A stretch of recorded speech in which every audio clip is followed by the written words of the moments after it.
अस्सलामुअलैकुम, मैं हूं हारून इफ्तिखार कुरैशी। आज 14 जुलाई सोमवार का दिन और इस्लामाबाद की अदालतों से कुछ अहम पेशरफ्त हैं और उसी के साथ साथ 2 रोज़ कबल पाकिस्तान तहरीक इंसाफ की जानिब से खैबर पख्तूनख्वा हाउस इस्लामाबाद से लाहौर की जानिब एक मार्च किया गया, जो वज़ीर आला खैबर पख्तूनख्वा अली अमीन गंडापुर की क़यादत में ये इसकी शुरुआत हुई। लाहौर पहुँचा।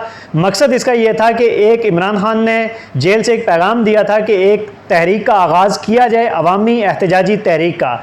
तो कहा यह जा रहा है कि ये उसी अवामी एहतजाजी तहरीक का आगाज़ है जो इस्लामाबाद खैबर पख्तूनख्वा हाउस से हुआ।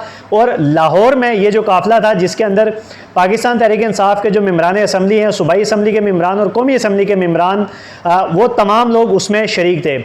उसी के साथ साथ जब से इलेक्शन कमीशन की जानिब से खैबर पख्तूनख्वा के अंदर सेनेट इलेक्शन का ऐलान हुआ है, उस ऐलान के बाद पाकिस्तान तहरीक इंसाफ की तरफ से जो टिकट्स की तकसीम है उसमें भी कुछ इख्तलाफात सामने आ रहे हैं। जो पाकिस्तान तहरीक इंसाफ के कारकुनान हैं उनकी तरफ से मिर्ज़ा आफरीदी के नाम पर एतराज़ किया जा रहा है, क्योंकि मिर्ज़ा आफरीदी के बारे में ये कहा जा रहा है कि ये वो शख्सियत है जो 9 मई के बाद मजम्मत करने वालों में से एक शख्स ये भी थे जिन्होंने ये मजम्मत की थी कि पाकिस्तान तहरीक इंसाफ ने 9 मई वाले दिन जो किया वो रियासत मुखालिफ था, वो पाकिस्तान के मुखालिफ था, पाकिस्तान की दुश्मनी में था, लिहाजा मैं उसकी मजम्मत करता हूँ। और उसके बाद ये पतली गली से निकल कर बैरून ममालिक सैरें कर रहे थे। तो अब जब इलेक्शन कमीशन की जानिब से सेनेट इलेक्शन का ऐलान किया गया तो पूरी पाकिस्तान तहरीक इंसाफ की क़यादत बशमूल खैबर पख्तूनख्वा के वज़ीर आला, चेयरमैन पाकिस्तान तहरीक इंसाफ बैरिस्टर गौर समेत दीगर जो पार्टी के जो कायदीन हैं उनकी ये कोशिश थी कि किसी और को सेनेट का जो टिकट है वो मिले ना मिले, मगर मिर्ज़ा आफरीदी को जो है वो टिकट मिलना चाहिए।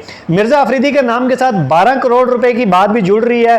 वो क्या चीज़ें हैं, वो भी कुछ तफसीलात जो है वो आपके सामने रखते हैं। सबसे पहले बात करते हैं पाकिस्तान तहरीक इंसाफ के जो वर्कर हैं उनके एहतजाज के वर्कर्स की गिरफ्तारियाँ। 2-3 रोज़ कबल डिस्ट्रिक्ट एंड सेशन कोर्ट के बाहर से सादा कपड़ों में मलबूस अफराद पाकिस्तान तहरीक इंसाफ के कारकुनान को गिरफ्तार कर ले गए थे। उसके बाद जो पाकिस्तान तहरीक इंसाफ के वकला थे उन्होंने अदालती कार्रवाई का बाइकआउट किया कि जब पाकिस्तान तहरीक इंसाफ के कारकुनान तारीखों पे आते हैं, पेश होते हैं, उसके बाद जब उन्हें गिरफ्तार कर लिया जाता है तो फौजदारी केसेस में मुलजिम का अदालत के अंदर पेशी के मौके पे मौजूद होना ज़रूरी होता है, क्योंकि अगर मुलजिम पेश नहीं होगा तो जिरा नहीं हो सकती, और अगर जिरा नहीं हो सकती तो जो केस की कार्रवाई है वो आगे नहीं हो सकती। पीटीआई कारकुनान की आज कचहरी के बाहर जो था वो गिरफ्तारी का मामला, पीटीआई वकला ने कारकुनान को 5 अगस्त तक जो है वो अदालतों में पेश होने से मना कर दिया। इसके साथ साथ पाकिस्तान तहरीक इंसाफ की जो क़यादत थी उन्होंने भी अपने जो कारकुनान हैं उन्हें ये कहा है कि आप अदालतों में पेश ना हो। आज के दिन जो पीटीआई कारकुनान की कचहरी के बाहर से गिरफ्तारी के मामले पर पीटीआई वकला ने आज अदालतों में पेश होने का बाइकआउट किया। पीटीआई के जो वकला थे वो आज अदालतों में पेश नहीं हुए। उस हवाले से जब उनसे बात की गई तो उनका कहना था कि जब अदालत पेशियों के मौके पर कारकुनान गिरफ्तार होंगे तो वकला पेश क्यों हों। हम ट्रायल फेस कर रहे हैं, जिरा कर रहे हैं, फिर भी कारकुनान को गिरफ्तार किया जाता है।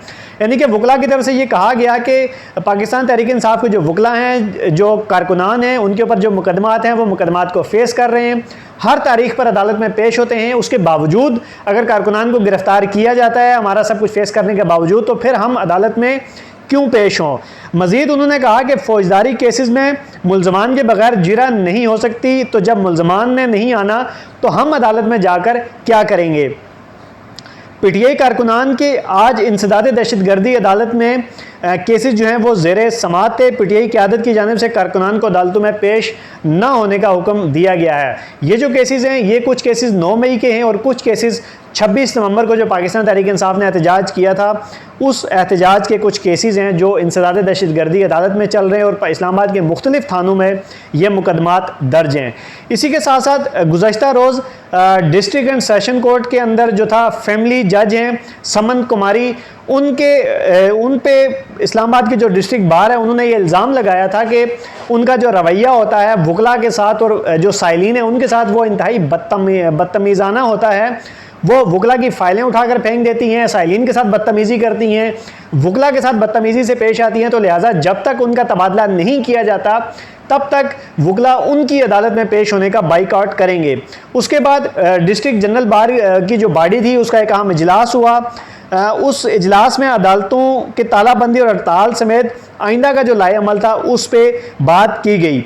इस्लामाबाद की डिस्ट्रिक्ट एंड सेशन जो बार है, उन्होंने सिविल जज समन कुमारी का जो ट्रांसफ़र का मुतालबा है वो किया है कि जब तक समन कुमारी का ट्रांसफ़र नहीं होता तब तक वकला जो हैं वो उनकी अदालत में किसी भी केस में पेश नहीं होंगे। आज का जो इजलास था उसमें सदर जो बार थे नईम गुज्जर समेत दीगर जो अहदेदार थे उन्होंने शिरकत की और उसमें इसी बात पर ज़ोर दिया कि जो जज हैं समन कुमारी उनका तबादला किया जाए। और उसमें मज़ीद जो था जनरल बॉडी का इजलास, उसमें यह फ़ैसला किया गया कि खातून जज के रवैये के ख़िलाफ़ चीफ जस्टिस और दीगर को मरासला लिखा जाएगा, खातून जज का ट्रांसफ़र किया जाए या वो अपने रवैये की माफ़ी मांगे।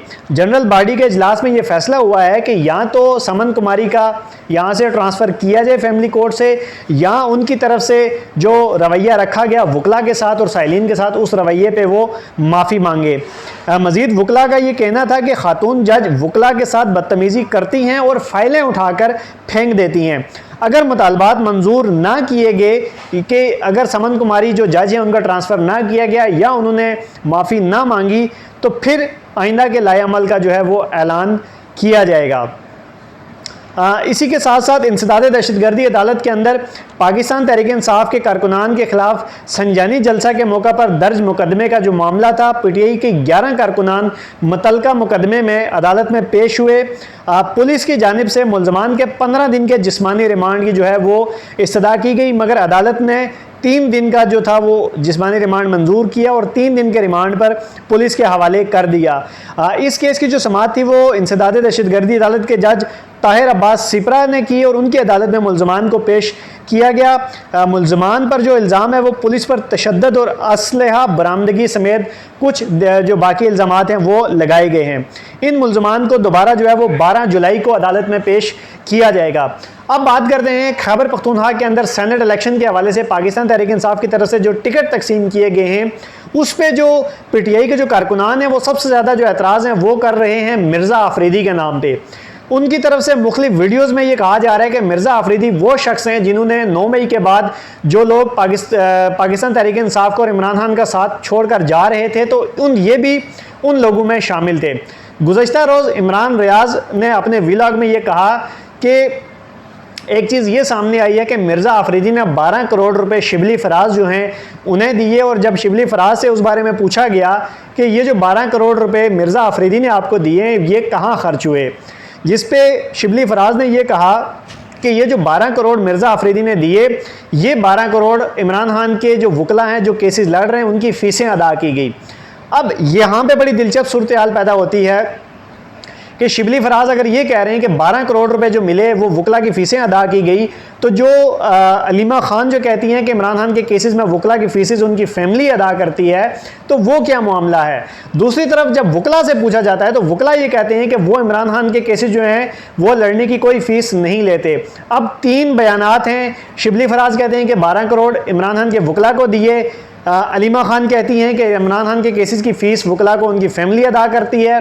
वकला ये कहते हैं कि जो केस हैं उनकी कोई फ़ीस नहीं ली जाती। तो अब इन तीनों में से कौन सच कह रहा है और कौन झूठ कह रहा है, इसका फ़ैसला कारकुनान ने इन लीडरशिप से, इन लोगों से सवाल करके लेना है कि कौन सच कह रहा है और कौन झूठ कह रहा है। अब जो एक तहरीक शुरू की है उसका अंजाम क्या होगा। क्या माजी की तरह जब डी चौक में जो क़यादत थी अली मीन गंडापुर समेत जो दीगर लोग उस एहतजाज की क़यादत कर रहे थे और कारकुनान को वहाँ पर छोड़कर वहाँ से भाग निकले थे। गुज़श्ता रोज़ भी एक रिपोर्टर की जानिब से अली अमीन गंडापुर से पूछा गया कि आप डी चौक में कारकुनान को छोड़कर चले गए थे, तो इस तहरीक में भी आप ऐसा करेंगे या नहीं करेंगे। तो उन्होंने जवाब देने के बजाय ये कहा कि आप प्लांटेड सवाल कर रहे हैं, आपको फ़ोन आया है कि आप ये सवाल करें। अब यहाँ पे कारकुनान की भी ये जिम्मेदारी बनती है, पीटीआई कारकुनान की, कि वो भी इन लोगों से सवाल करें कि जब हम इमरान खान के नज़रिए पर निकलते हैं, हम इमरान खान की रिहाई के लिए निकलते हैं, हम इमरान खान की कॉल पर निकलते हैं, तो लीडरशिप क्यों गायब होती है।